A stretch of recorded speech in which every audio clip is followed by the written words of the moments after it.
तू रख हौसला वो मंजर भी आएगा, तू रख हौसला वो मंजर भी आएगा, प्यासे के पास खुद चलकर समंदर भी आएगा। बस यूं थक कर ना बैठे मंजिल के मुसाफिर, यूं थक कर ना बैठे मंजिल के मुसाफिर, मंजिल भी मिलेगी और मिलने का मजा भी आएगा। तो मैं हूं गौरव यादव और आप लोग देख रहे हैं फ्रेंड्स ट्यूटोरियल।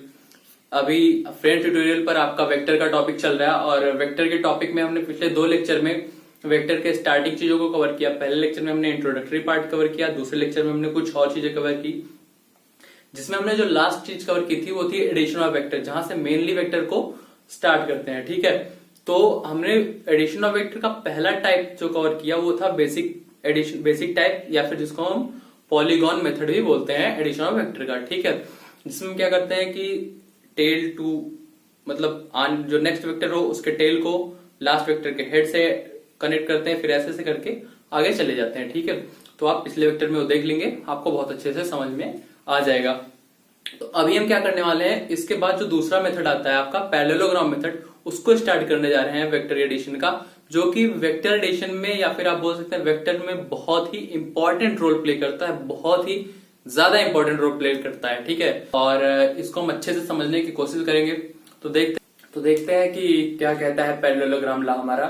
ठीक है, तो थोड़ा ध्यान से समझिएगा क्योंकि ये बेसिक है और यही आपके आगे पूरा जो वेक्टर एडिशन है पूरा इसी पे बेस्ड है। ठीक है, तो थोड़ा ध्यान से पढ़िएगा पैरेललोग्राम लॉ को। ठीक है, तो क्या कहता है हमारा पैरेललोग्राम लॉ, थोड़ा ध्यान से समझेंगे। ठीक है, पहले स्टेटमेंट देख लेते हैं, मतलब डिफिनेशन क्या क्या कहता है पैरेललोग्राम लॉ, उसके बाद हम इसको समझने की कोशिश करेंगे। ठीक, तो क्या कहता है पैरेललोग्राम लॉ कि कोई भी अगर सपोज कर लो आपके पास 2 वेक्टर है। ठीक है, कितने वेक्टर है, 2 वेक्टर्स हैं, क्योंकि 2 ही वेक्टर को ऐड करने के लिए पैरेललोग्राम लॉ आपके पास अप्लाई होता है। ठीक है, तो करना क्या है, join the 2 vectors through tail to tell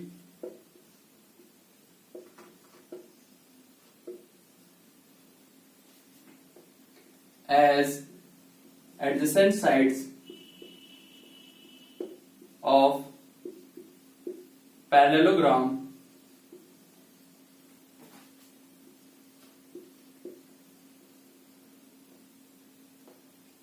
and then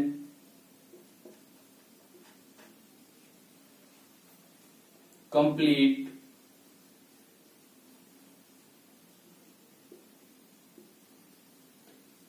imaginary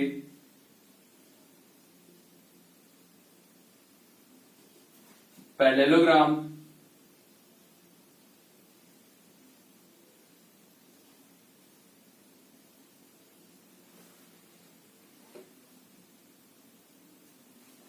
then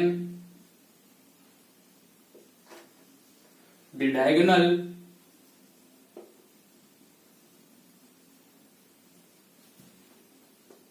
of parallelogram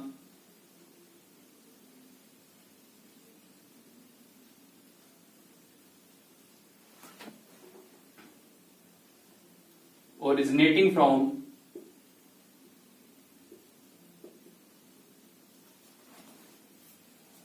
the common point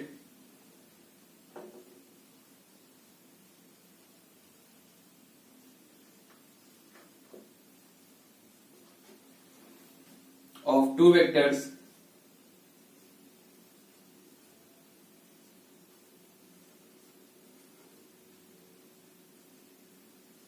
will be the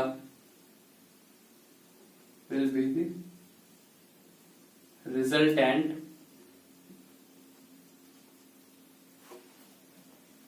vector। ठीक, थोड़ा राइटिंग में मैनेज कर लेना यार कि तो क्या कहता है हमारा पैरेललोग्राम लॉ। पैरेललोग्राम लॉ ये बोलता है कि ज्वाइन द 2 वेक्टर्स, जो भी 2 वेक्टर आपको गिवन है एडिशन के लिए, उनको क्या करना है, ज्वाइन करना है, कनेक्ट करना है एक दूसरे से। कैसे, through the tail to tail as, कैसे, एडजेसेंट, सॉरी यहाँ पे साइड्स होगा, adjacent sides of parallelogram and then complete करना है हमें क्या, वो इमेजिनरी पैरेललोग्राम कंप्लीट करना है। और फिर जो डायगोनल होगा पैरेललोग्राम का, कौन सा डायगोनल, वो वाला डायगोनल जो ओरिजिनेट होगा कहां से, कॉमन पॉइंट से। कौन से कॉमन पॉइंट से, उन दोनों वेक्टर्स के कॉमन पॉइंट से, यानी कि उन दोनों वेक्टर के टेल से। वो होगा क्या, resultant of this two vectors. ठीक, समझ में आया। ये थोड़ा राइटिंग का इश्यू होगा यार, मैनेज कर लेना। क्या बोल रहा है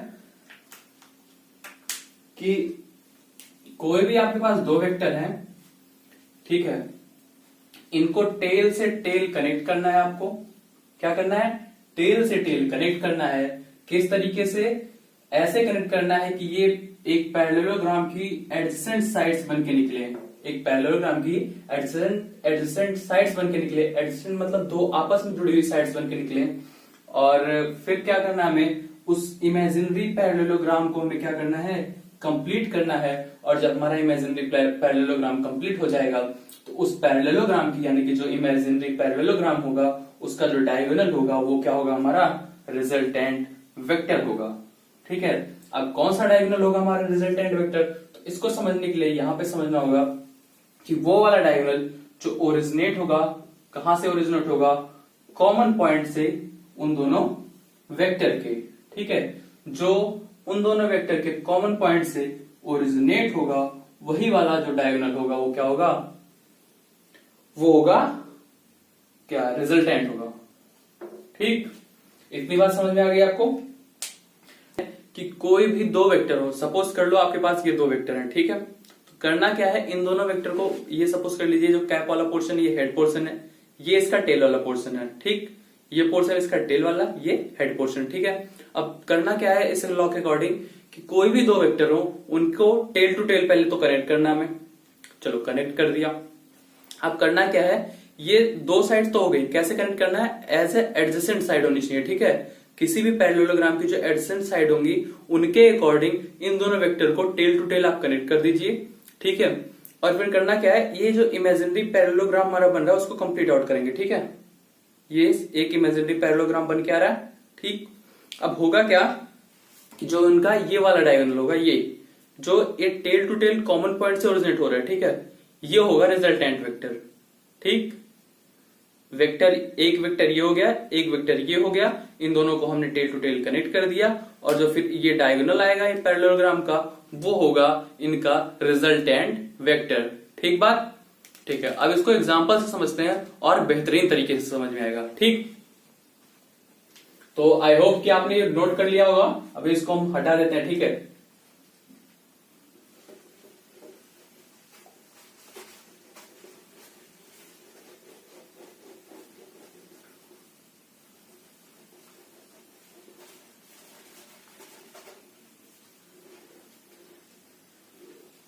अब एग्जाम्पल के थ्रू समझने की कोशिश करते हैं इसको।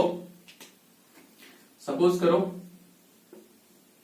आप पे दो एग्जाम्पल है, ठीक है, दो वेक्टर है, वेक्टर ए और एक है ये भाई साहब आपके वेक्टर बी। ठीक, बिकॉज करना क्या, हम इनको टेल टू टेल क्यों ऐड करते हैं पता है, एक और केस में आपने टेल टू टेल इन वेक्टर्स को ऐड किया था, याद हो कंडीशन कौन सी थी, जब में इनके बीच का क्या करना था, एंगल फाइंड आउट करना था।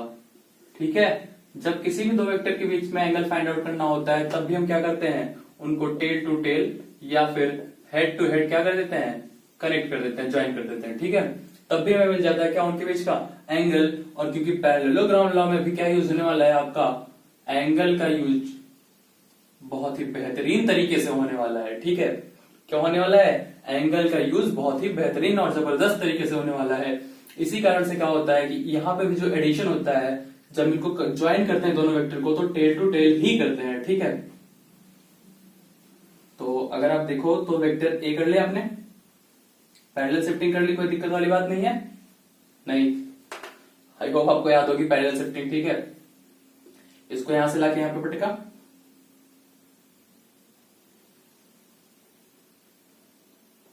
ठीक, ये हमारे दोनों वेक्टर हो गए, ये आपका क्या होगा, वेक्टर ए, ये आपका vector B, tail to tail कर दिया, कनेक्ट। ठीक, अब क्या था, सेकंड स्टेप क्या था कि ये इमेजिनरी पैरेललोग्राम में कंप्लीट करना है। ठीक है, कर लेते हैं यार।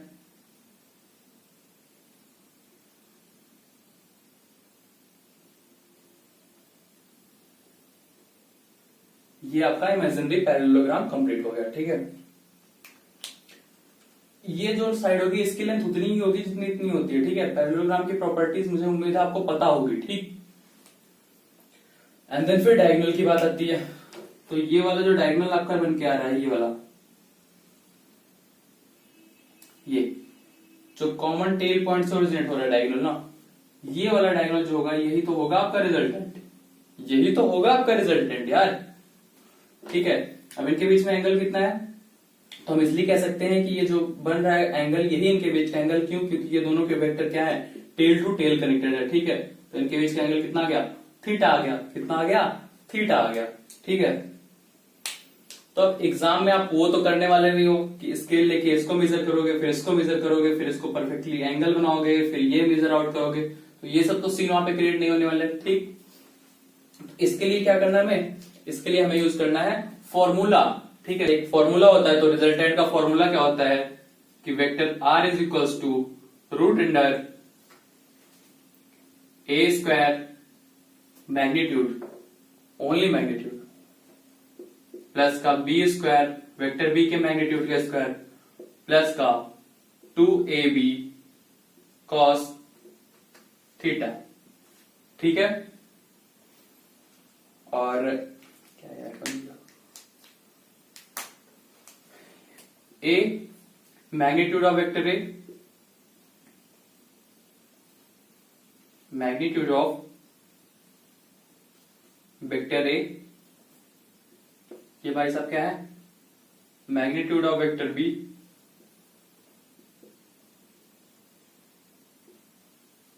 ठीक, कोई दिक्कत? ये थीटा क्या है, ये जो थीटा बन के आ रहा है, ये थीटा क्या है, ऑब्वियस बात, पहले क्या बोला था यहाँ पे एंगल का यूज होने वाला है, और ये थीटा क्या होगा, इन दोनों वेक्टर्स के बीच का एंगल होगा। ठीक है, क्या होगा, इन दोनों वेक्टर्स के बीच का एंगल होगा। ठीक है, तो angle between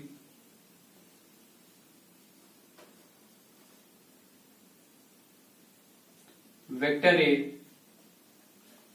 and vector B. ठीक, समझते हैं इसको एक बार फिर से कि आपके पास कोई भी दो वेक्टर है, vector A and vector B. ठीक, अब इनको क्या करना है, हमें क्वेश्चन में क्या बोल रखा है कि इनका एडिशन बताओ, वेक्टर ए और वेक्टर बी को ऐड करके बता दो हमें, तो मजा आ जाएगा। तो ठीक है, बता देंगे यार।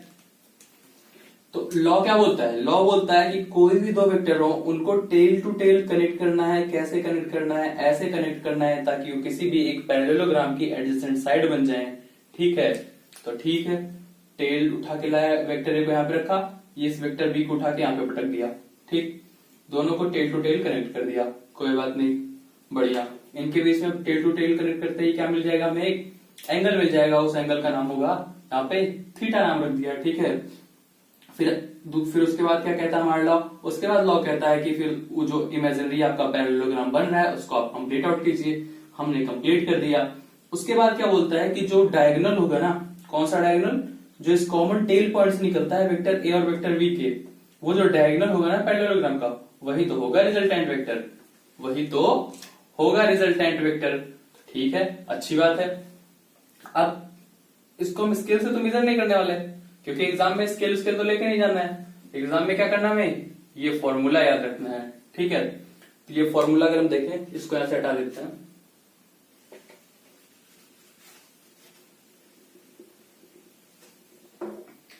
ये फॉर्मूला में याद रखना है। ये फॉर्मूला क्या बोलता है कि वेक्टर आर यानी कि resultant vector is equals to, vector R नहीं है यहाँ पे, सिर्फ मैग्नीट्यूड ही आएगा वेक्टर आर का। ठीक है, ये वेक्टर आर नहीं है, यहाँ पे सिर्फ मैग्नीट्यूड ही आएगा वेक्टर आर का, यानी कि मॉड आर की वैल्यू ही आएगी। ठीक है, तो mod R is equals to A square plus का B square plus 2ab cos theta. ठीक है, ये क्या होगा, ये आपका बन जाएगा मैग्नीट्यूड ऑफ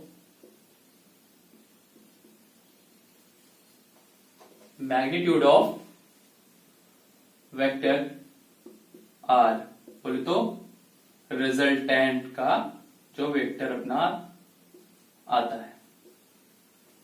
ठीक, इसका क्या आ गया, ये मैग्नीट्यूड हमें मिल गया। चलो बढ़िया, एक काम तो हो गया। ठीक, और जिसमें ये जो ए दे रखा है ये होगा magnitude of vector A and B is the magnitude of vector B and ये theta is the angle between vector A and vector B. ठीक बात, इतनी बात आई होप आपको समझ में आ गई होगी, कोई दिक्कत तो नहीं होनी चाहिए क्योंकि बहुत ही इजी से बहुत ही आसान सी चीजें हैं। ठीक, तो अगर आप चाहो तो इसको नोट कर सकते हो पॉज करके, वरना मैं इसको रफ कर रहा हूं। ठीक है, चलो हटा देते हैं इसको। अभी यहाँ पे एक चीज याद रखना कि ये जो फॉर्मूला है ना, ये फॉर्मूला ये हमें क्या देता है, सिर्फ और सिर्फ मैग्नीट्यूड देता है रिजल्टेंट वेक्टर का, ये डायरेक्शन नहीं बताता है। क्या देता है, मैग्नीट्यूड देता है रिजल्टेंट वेक्टर का, डायरेक्शन नहीं बताता है। ठीक है, तो आप फॉर्मूला नोट कर लीजिए, बहुत ही बेहतरीन याद होगा, कोई दिक्कत वाली बात नहीं है। ठीक, हटा देते हैं इसको।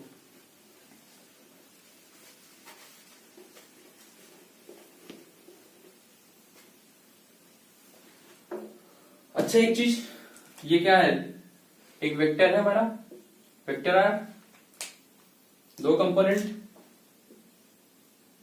मैग्नीट्यूड, डायरेक्शन, क्या क्या, मैग्नीट्यूड एंड डायरेक्शन, दो कंपोनेंट हुए।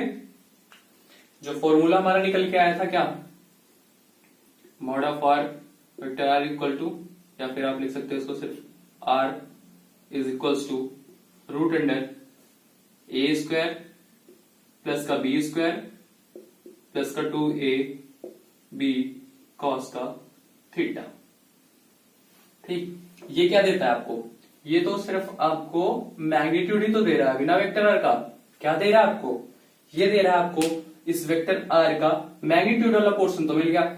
अब क्योंकि ये वेक्टर आर जो है ये वेक्टर है, मतलब ये ऑब्वियसली बात है एक वेक्टर है, क्योंकि जब वेक्टर दो भी वेक्टर को, किसी भी दो वेक्टर को, आप ये लॉ आपको याद होगा, मैंने स्टार्टिंग में ही बताया था आपको स्टार्टिंग लेक्चर्स में कि vector plus vector is always a vector.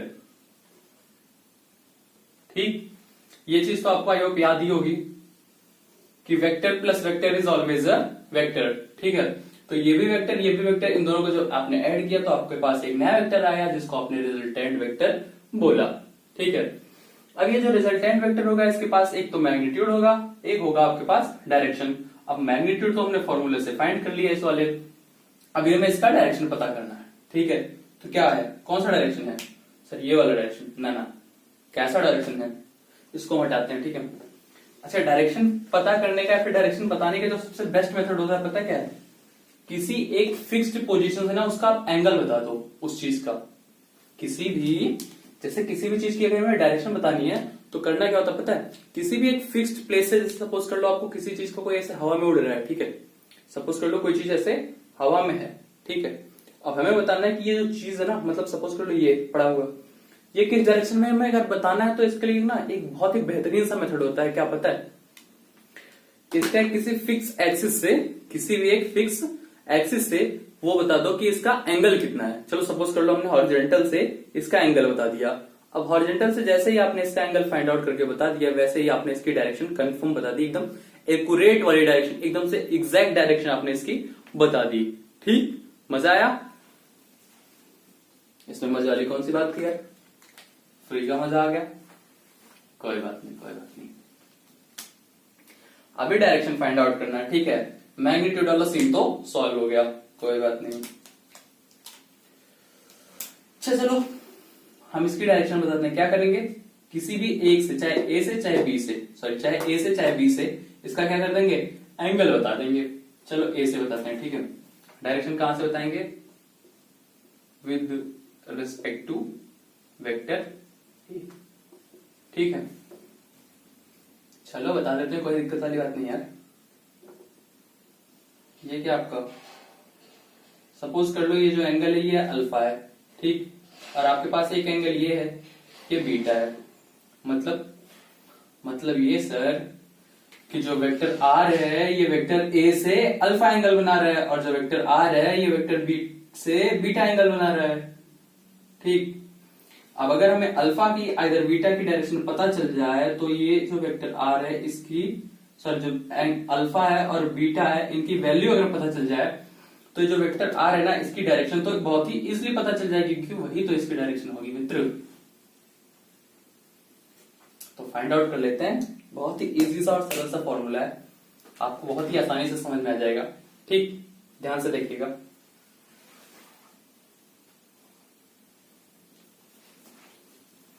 करना क्या, सिंपल सा फॉर्मूला यूज करते हैं। ठीक है, बहुत ही इजी सा फॉर्मूला है, थोड़ा ध्यान से देखिए। क्या करेंगे हम अल्फा की वैल्यूज निकालने के लिए, एक फॉर्मूला बहुत ही प्यारा सा दिया होता है हमें। कौन सा फॉर्मूला होता है प्यारा सा? tan alpha is equals to b sin theta upon b plus a cos theta. ठीक,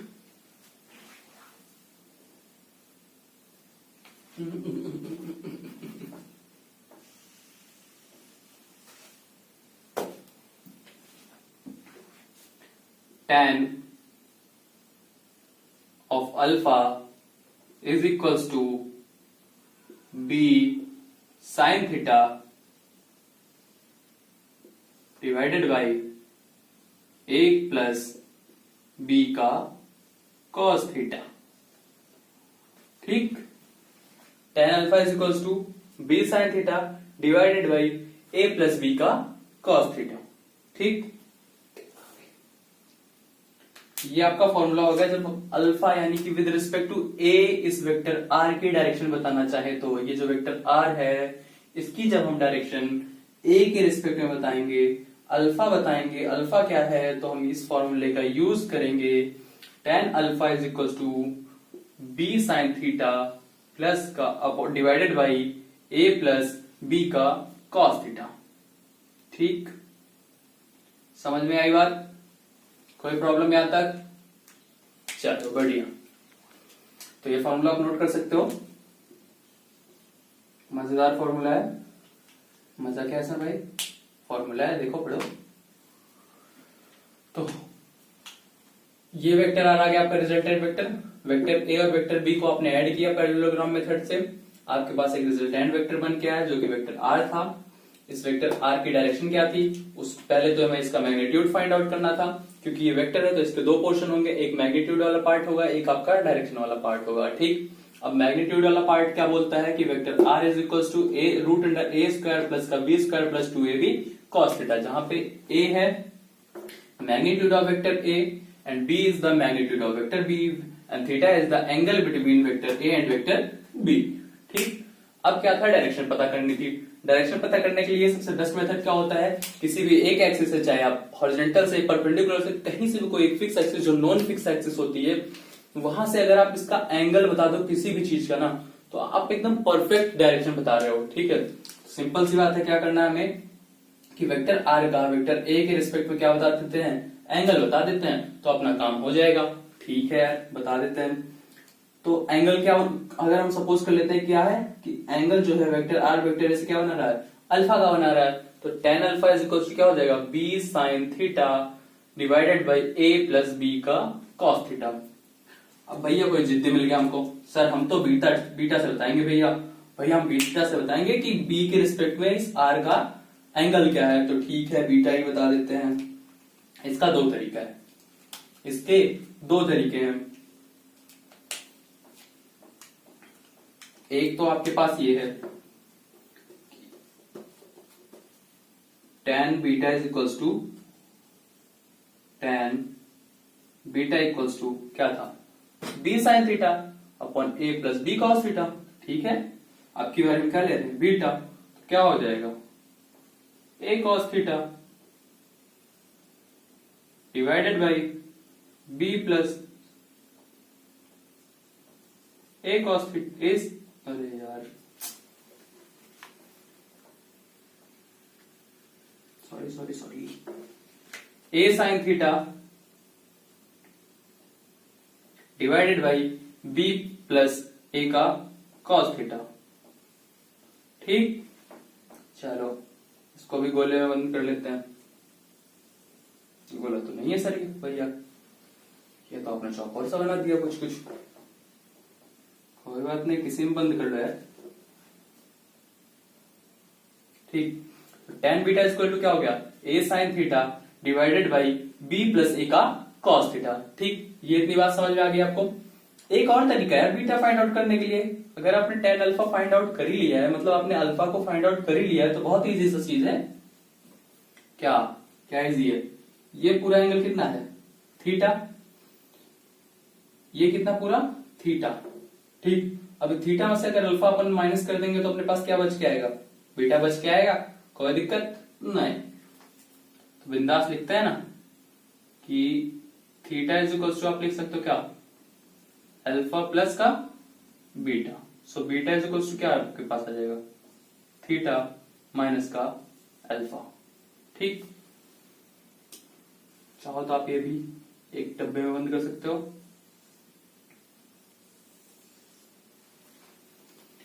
तो आपके पास ये कुछ छोटे छोटे और प्यारे प्यारे से फॉर्मूले हैं जो कि आपके पूरे के पूरे पैरेललोग्राम लॉ को क्या कर देते हैं, समराइज करके रख देते हैं और बहुत ही आसान बना देते हैं आपके इस पैरेललोग्राम लॉ को आपको पढ़ने के लिए और इन वेक्टर के खतरनाक खतरनाक क्वेश्चंस को सॉल्व करने के लिए। ठीक, अगर हम चाहें तो आप चाहें तो एक बार फिर से पैरेललोग्राम लॉ को हम समराइज कर देते हैं।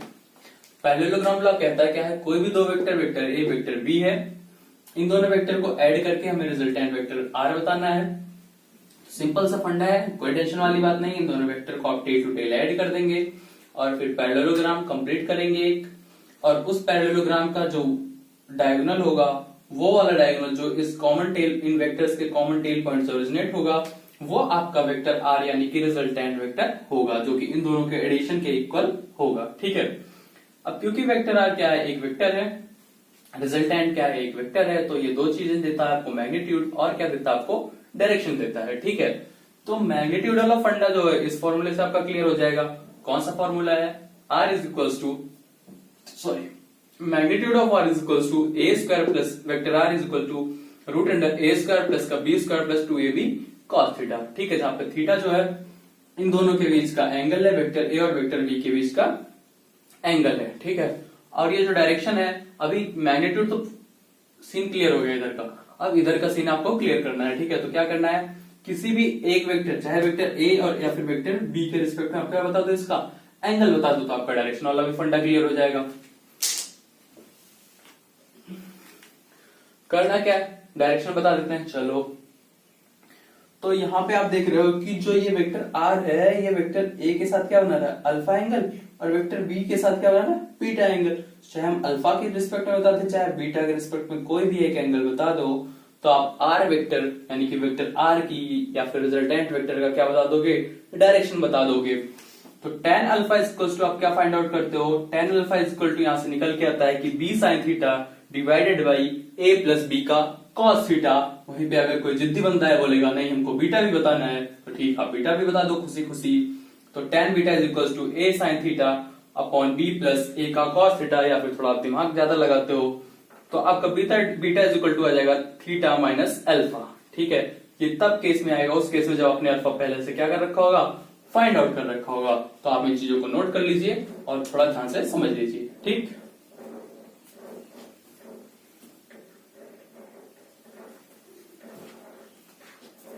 तो हटा दें इन चीजों को। ठीक है, हटा देते हैं, थोड़ा क्वेश्चन वेश्चन कर लेते हैं भैया।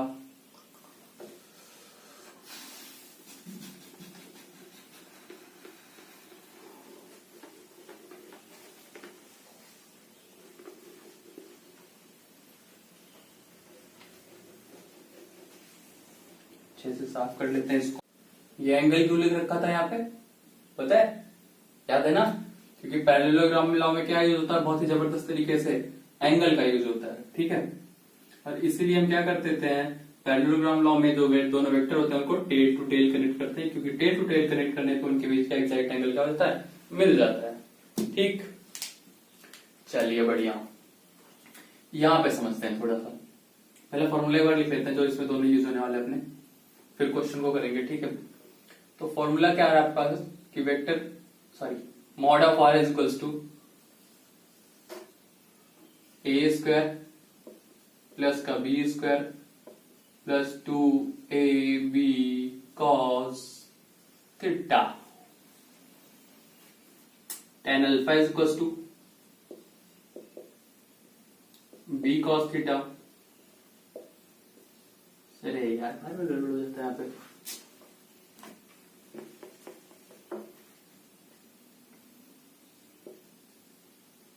tan alpha is equal to b sin theta,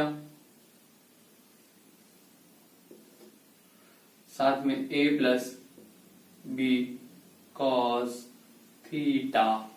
ठीक, तो आपके पास ये दो फॉर्मूले हैं, इन दो फॉर्मूलों को याद रखिएगा। साथ ही साथ अगर बीटा बताना है तो आप थीटा माइनस अल्फा कर सकते हैं, या फिर यहीं पे tan beta is equal to a sin theta divided by b plus a का cos थीटा। ठीक, अब इन्हीं पे बेस्ड हम थोड़े थोड़े सरल सरल क्वेश्चन कर लेंगे, कुछ अच्छे क्वेश्चन करेंगे। और क्वेश्चंस की एक बाद में जब वेक्टर का टॉपिक अपना, अच्छा हाँ, जब ये पूरा वेक्टर वाला अपना टॉपिक कंप्लीट हो जाएगा ना, तब एक लेक्चर में हम ना सिर्फ वेक्टर से रिलेटेड क्वेश्चन को करेंगे। ठीक है, तो इसीलिए अभी बीच बीच में ज्यादा लेक्चर वेक्टर क्वेश्चन नहीं हो रहे हैं। ठीक,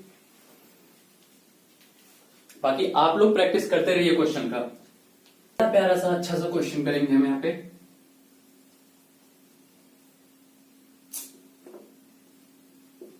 ये हो गया क्वेश्चन। ठीक, क्वेश्चन क्या कहता है कि find out the resultant of two vector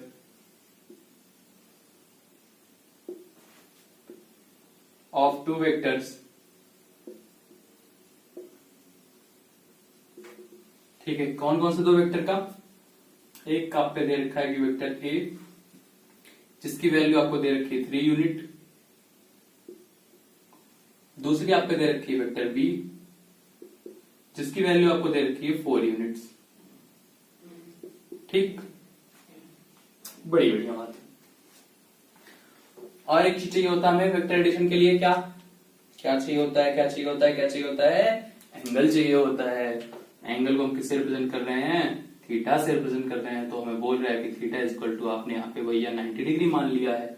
ठीक, हम मान लेते हैं 90 डिग्री है। ठीक है, तो इसको सॉल्व कीजिए आप, अगर आपसे हो पाए, नहीं तो हम इसको सॉल्व करेंगे। चलिए इसको सॉल्व करते हैं। ये लिखना है बड़ा सा सॉल्यूशन, छोटा सा, कोई बात नहीं। तो स्टार्टिंग में फिगर बना के करेंगे, अच्छा लगेगा और प्रैक्टिस भी हो जाएगी। ठीक है, तो इस पार्ट में फिगर बना लेंगे, थोड़ा पार्टीशन नहीं करते। तो 90 डिग्री है, ये होगा आपका वेक्टर बी मान लो, ये होगा आपका वेक्टर ए मान लो। ठीक, ये कितना है वेक्टर ए? 3 यूनिट। ठीक, वेक्टर बी कितना आपका? 4 यूनिट्स।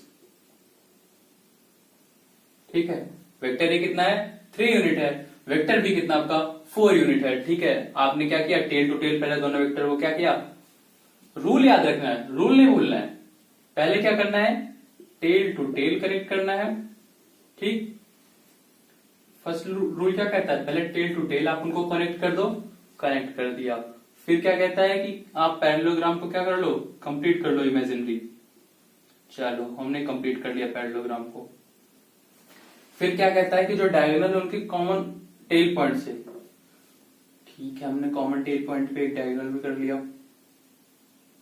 ये हो गया हमारा प्यारा सा डायगोनल। ठीक है, यही डायगोनल तो रिप्रेजेंट कर रहा है वेक्टर के रिजल्टेंट को।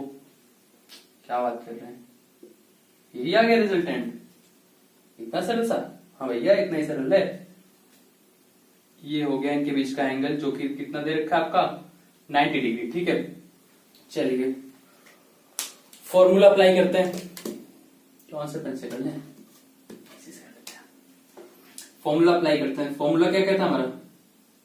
आर इज इक्वल टू क्या होता है?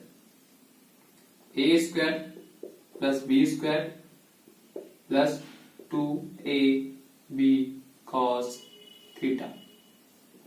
ठीक, क्या कहता है? R is equal to A square plus B square plus 2ab cos theta. ठीक है, तो करते हैं। हमको सब चीज पता है क्या क्या? हमको पता है यहाँ पे मॉड ए की वैल्यू कितनी है 3 यूनिट, वेक्टर ए की वैल्यू कितनी है मैग्नीट्यूड 3, वेक्टर बी का मैग्नीट्यूड कितना है 4, थीटा कितना है 90। बिल्कुल सीधा सरल सा क्वेश्चन है, वैल्यू पुट कीजिए फॉर्मूला में तो आपको यहाँ पे मिल जाएगा r इज इक्वल टू क्या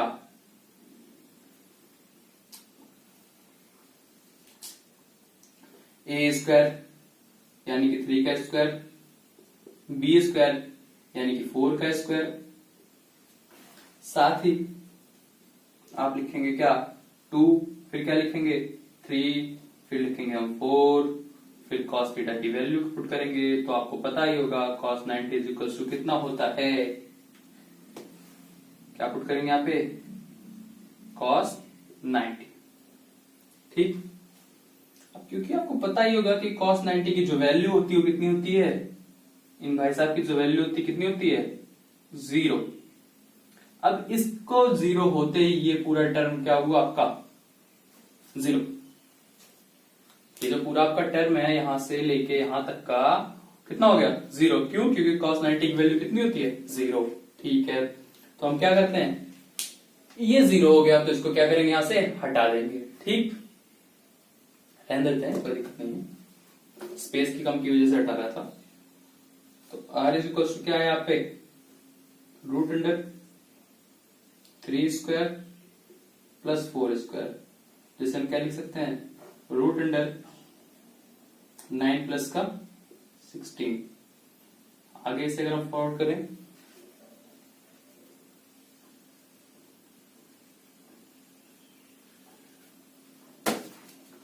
तो r इज इक्वल टू क्या आ जाएगा रूट अंडर 25 या फिर 5 यूनिट्स। ठीक, तो क्या आ जाएगा आपका mod of vector r is equals to 5 units. ठीक, ये आ गया। अभी जितना क्वेश्चन में पूछ रहा था उतना तो हो गया कि मॉड r कितने आ गया, r वेक्टर r रिजल्टेंट जो इनका कितना आ गया 5 यूनिट। कब आया, जब वेक्टर ए कितना था 3 यूनिट, वेक्टर बी था 4 यूनिट।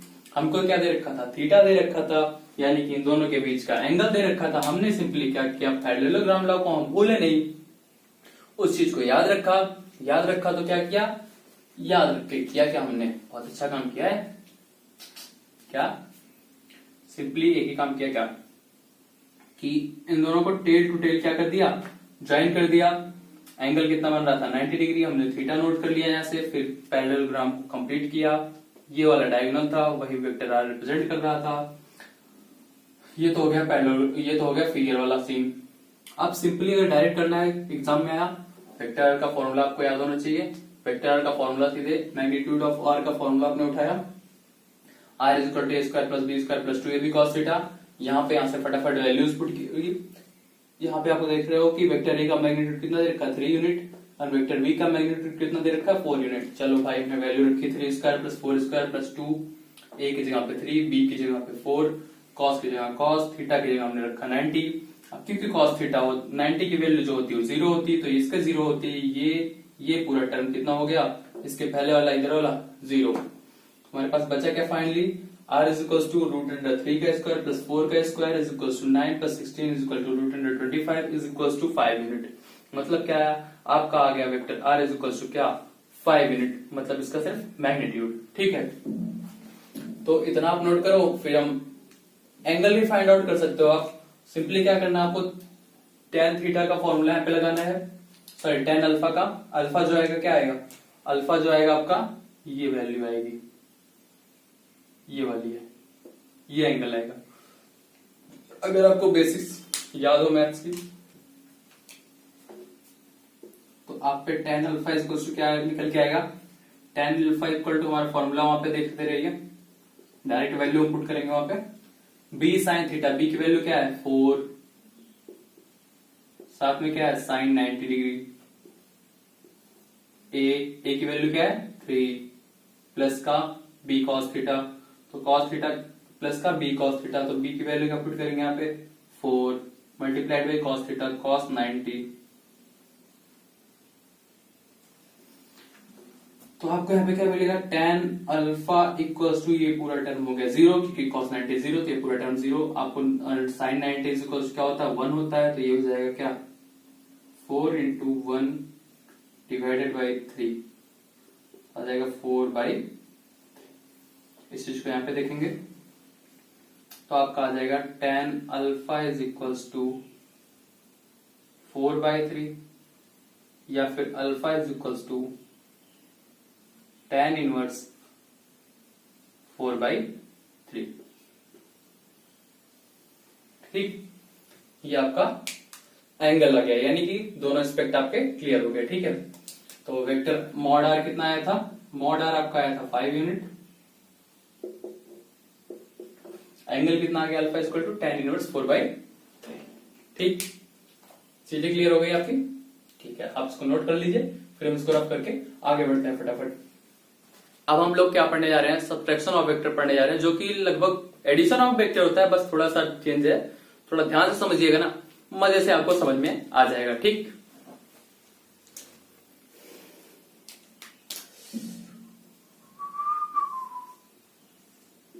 सब्ट्रैक्शन ऑफ वेक्टर, इसमें आपको एक वेक्टर के टाइप का याद होना चाहिए। थोड़ा सा याद करा देता हूं, रिकॉल करा देता हूं। कौन सा, अपोजिट और निगेटिव वेक्टर। ठीक, क्या, अपोजिट और निगेटिव वेक्टर। ठीक है, इसमें केस में होता क्या था कि जो मैग्नीट्यूड होता था वो सेम रहता था। ठीक, जो थीटा होता था वो 180 डिग्री हो जाता था। कोई वेक्टर आपके पास एक है ए और एक है आपके पास वेक्टर बी। ठीक है, तो मॉड यानी कि मैग्नीट्यूड का केस जब देखते थे तो क्या होता था, दोनों सेम होते थे, बस थीटा क्या होता था, अपोजिट हो जाता था। मतलब एंगल जो डायरेक्शन होती थी क्या होती थी, एक अगर इधर है तो एक इधर होता था, इधर होता था। ठीक, ठीक है। और जब मैं ये दोनों को रिप्रेजेंट करना हो तो हम ऐसे भी रिप्रेजेंट कर सकते थे कि हम vector A is equal to क्या लिख सकते थे, माइनस ऑफ वेक्टर बी, या फिर vector B is equal to हम लिख सकते थे क्या, माइनस ऑफ वेक्टर ए। ठीक है, इस तरीके से हम इन दोनों इनको हम रिप्रेजेंट भी करते हैं। ये हमने पहले लेक्चर में पढ़ा था, और अगर आपने नहीं पढ़ा पहला लेक्चर तो पढ़ लीजिएगा, क्योंकि वहीं से बेसिक क्रिएट हुई थी। ठीक, ठीक है, तो इसी का एक यूज होगा इस सब्ट्रैक्शन ऑफ वेक्टर के जो फंडा है उसमें। ठीक है, तो आपको ये समझ में आ गया, इसको हटा के ये समझते हैं अपना मेन पॉइंट। ठीक, ये याद रखिएगा कि जो वेक्टर एक दूसरे के अपोजिट होते हैं उनको रिप्रेजेंट करने के लिए हम नेगेटिव साइन का यूज करते हैं, बस। क्योंकि ये मैग्नीट्यूड में तो सेम होते हैं, बस डिफरेंट होते हैं तो किसमें, डिफरेंट होते हैं तो बस डायरेक्शन में। ठीक है, करना क्या है, मान लीजिए वेक्टर ए आप पे, वेक्टर बी। ठीक, क्वेश्चन क्या कह रहा है कि आप रिजल्टेंट बताइए किसका किसका, vector A minus vector B का, ये आपसे क्वेश्चन कह रहा है। ठीक है, कुछ नहीं करना है, कुछ करना ही नहीं इसमें।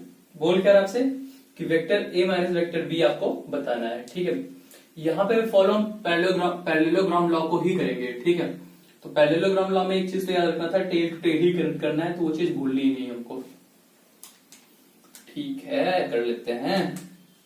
अच्छा, इस चीज को हम ऐसे भी लिख सकते हैं क्या कि vector R is equal to vector ए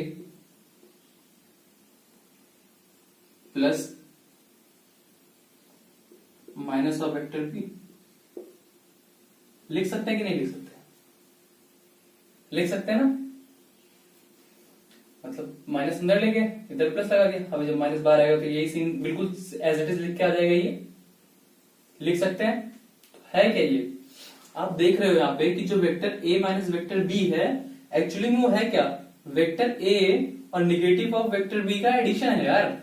क्या है, वेक्टर ए और इस वेक्टर बी के निगेटिव यानी कि अपोजिट वेक्टर का, जो कि बिल्कुल ऐसा होगा, उसका क्या है, एडिशन है यार।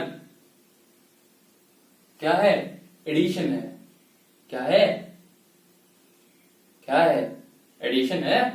ठीक है, इस वेक्टर का मतलब जो वेक्टर आर है, जो आप बोल रहे हो कि vector A minus vector B, जो वेक्टर आर है वो बेसिकली हो क्या रहा है, वेक्टर ए और नेगेटिव ऑफ वेक्टर बी का एडिशन है यार। मतलब इस वेक्टर का और इस वेक्टर का क्या है, एडिशन है। वही तो वेक्टर आर बन के आ रहा है। समझ में आ रहा है ना आपको। एक बार फिर से बताता हूं, वेक्टर आर को हम कैसे लिख सकते हैं, यहाँ पे vector R is equal to vector A plus minus का वेक्टर बी। ठीक है, अभी इसको बाहर लाएंगे तो यही बन के आ जाएगा ना, तो ऐसे लिख सकते हैं। ऐसे लिखने पे हमें एक चीज क्लियर होती है क्या, कि जो वेक्टर आर है वो एक्चुअली में वेक्टर ए और निगेटिव ऑफ वेक्टर बी, ये साइन क्या रिप्रेजेंट करता है, ये निगेटिव ऑफ वेक्टर बी का क्या है, एडिशन है। ठीक है, क्या है, निगेटिव ऑफ वेक्टर बी का एडिशन है। ठीक, ठीक है। तो बस अब क्या करना है, अब तो हमने एडिशन ऑफ वेक्टर पहले ही पढ़ रखा है, अब क्या इसमें कुछ बचा ही नहीं, करके देख लेते हैं। ये हमने क्या बनाया, वेक्टर ए। ठीक है, अब एडिशन लॉ में क्या कहता था पैरेललोग्राम, कि जो दोनों वेक्टर उनके टेल से टेल को कनेक्ट कर दो। तो ये हो गया आपका वेक्टर ए। अब दूसरा कौन सा आपका, माइनस ऑफ वेक्टर बी यानी कि नेगेटिव ऑफ वेक्टर बी। ये आपका वेक्टर बी है, इसका नेगेटिव कैसा होगा, मैग्नीट्यूड सेम, डायरेक्शन बिल्कुल उल्टा। तो ये इधर डायरेक्शन थी, इसकी डायरेक्शन क्या कर दिया, बिल्कुल उल्टा। टेल टू टेल क्या कर दिया, कनेक्ट भी कर दिया। ठीक, अब क्या करना था, फिर क्या था, फिर सीन ये था कि जो इनका इमेजिनरी वो है, क्या बोलते हैं आप, अब पैरेललोग्राम लॉ क्या कहता है, इनको कंप्लीट कर लो इमेजिनरी, आप पैरेललोग्राम अपना कंप्लीट कर लो। तो ठीक है, कंप्लीट कर लेते हैं अपना इमेजिनरी पैरेललोग्राम। ठीक है, ठीक है, ये माइनस बी आ गया। अब फिर क्या कहता है कि जो डायगोनल होगा कॉमन टेल पॉइंट का, कॉमन टेल पॉइंट का डायगोनल कौन सा है, ये वाला, यही तो आपका रिप्रेजेंट करेगा वेक्टर आ गया। ठीक, तो कोई भी दो, अब समझ में आया ना, कोई भी दो वेक्टर है, वेक्टर ए वेक्टर बी, इनको अगर आपको सब्सट्रैक्ट करना है, vector A minus vector B is equal to R, तो करना क्या होगा, आप वेक्टर ए में निगेटिव ऑफ वेक्टर बी अगर ऐड कर देंगे तो वही आ जाएगा vector A minus vector B, यानी कि रिजल्टेंट। ठीक है, तो ऐसे तो हम करेंगे नहीं एग्जाम में, हम क्या करेंगे, फॉर्मूला यूज करेंगे। ठीक है, तो इतना आप समझ लीजिए, फिर मैं आपको फॉर्मूला भी बता देता हूं।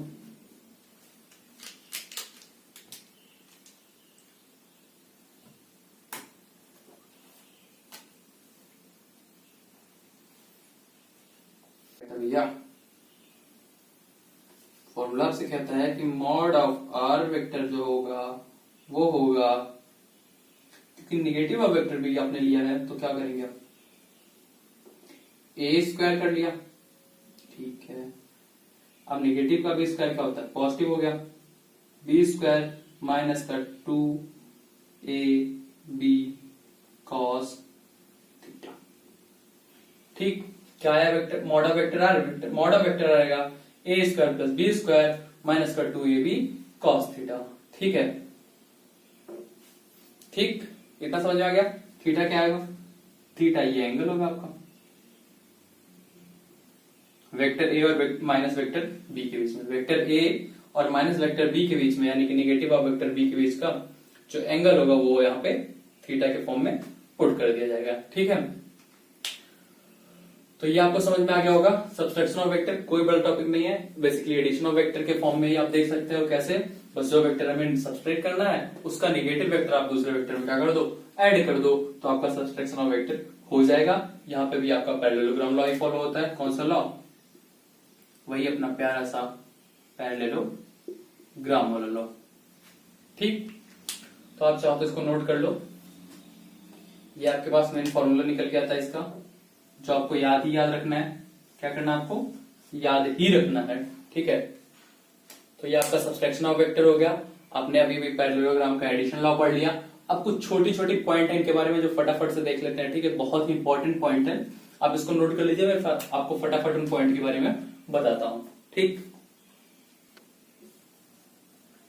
आपके कुछ स्टार पॉइंट है, ठीक है। तो क्या है पहला पॉइंट?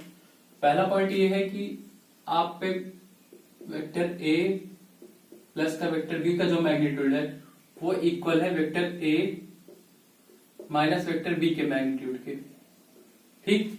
क्या? Vector A plus vector B का जो मैग्नीट्यूड है वो इक्वल है vector A minus vector B के मैग्नीट्यूड का। तो इस कंडीशन में आपको करना क्या पता है? क्या?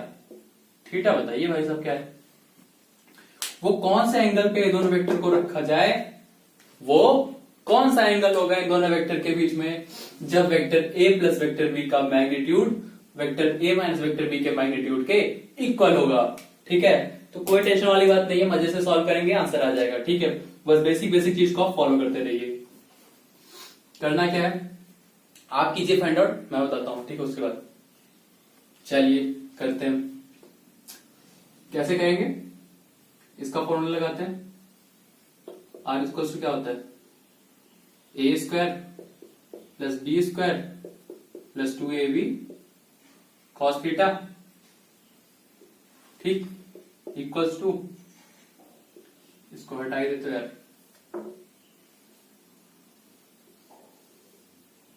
ए स्क्वायर प्लस का B square minus 2ab cos theta, ठीक। Vector A minus vector B के मैग्नीट्यूड की वैल्यू यही तो होती है, अभी फॉर्मूले पढ़ के आए हैं।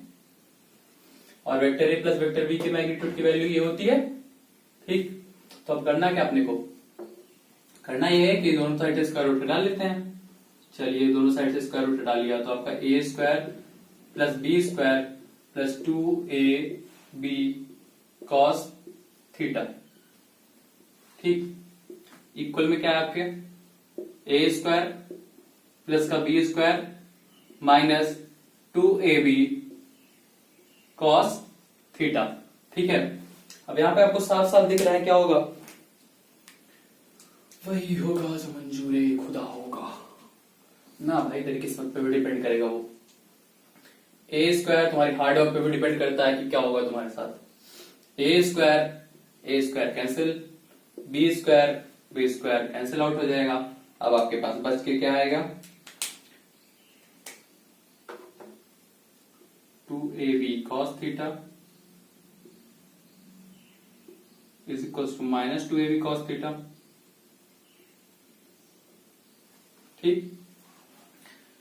इधर लाइए 4ab cos थीटा, या फिर आप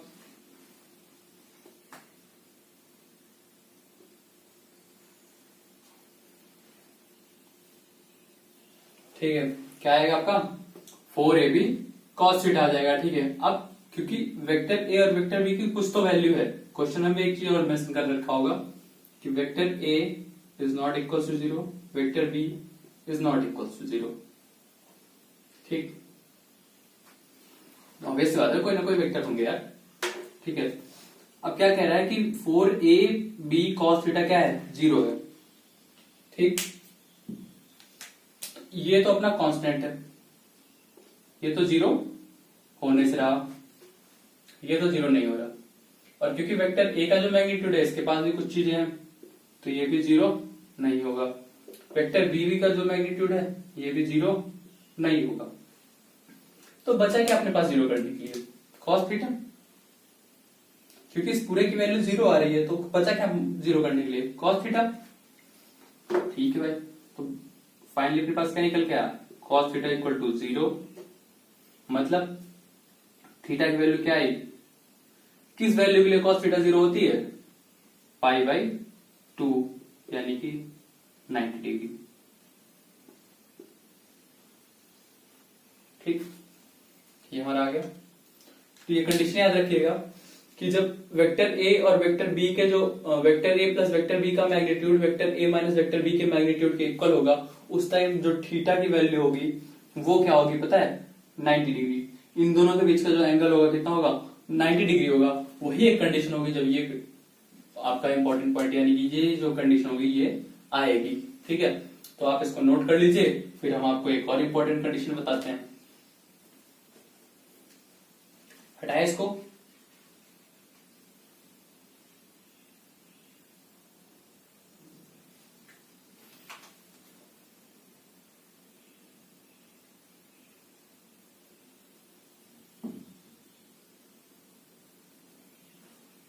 चलिए हटाते हैं।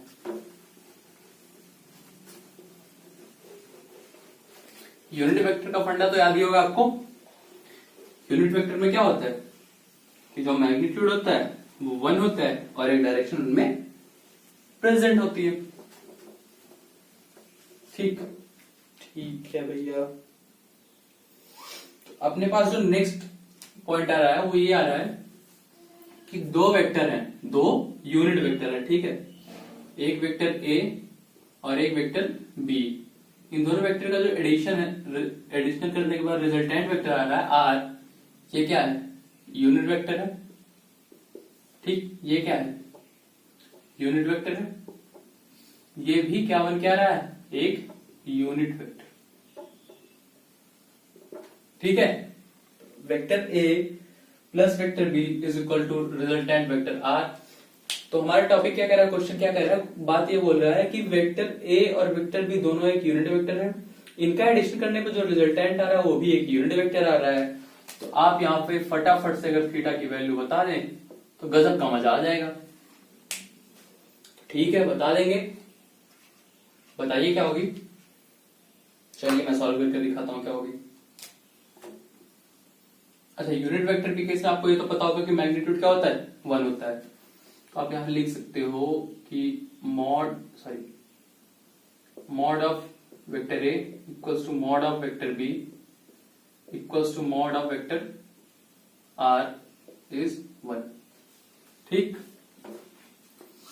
चलिए फॉर्मूला याद है ना, ये वाला एडिशन वाला।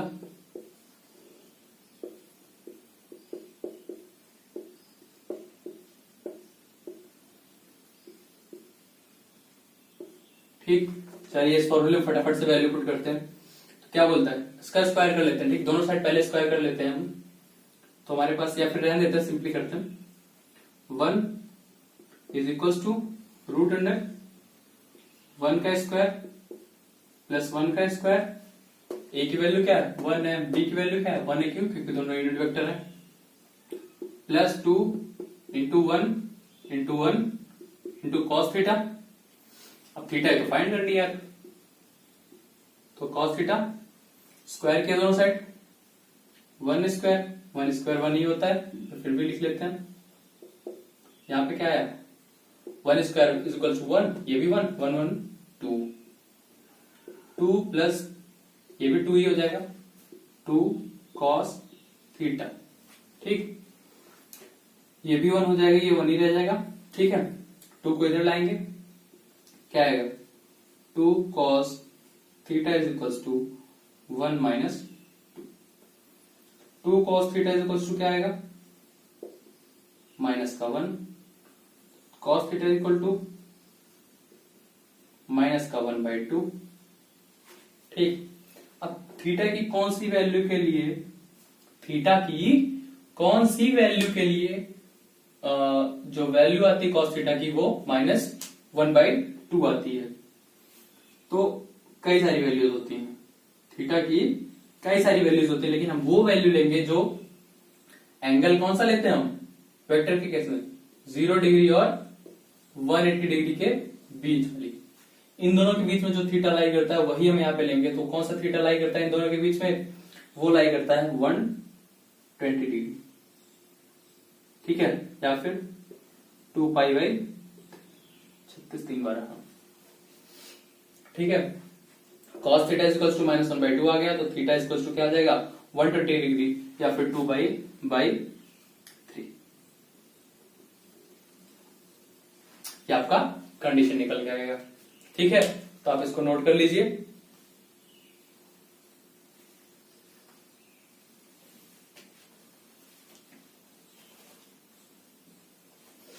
ठीक, अच्छा अगर इसी के ठीक है, आप इसको नोट कर लिए।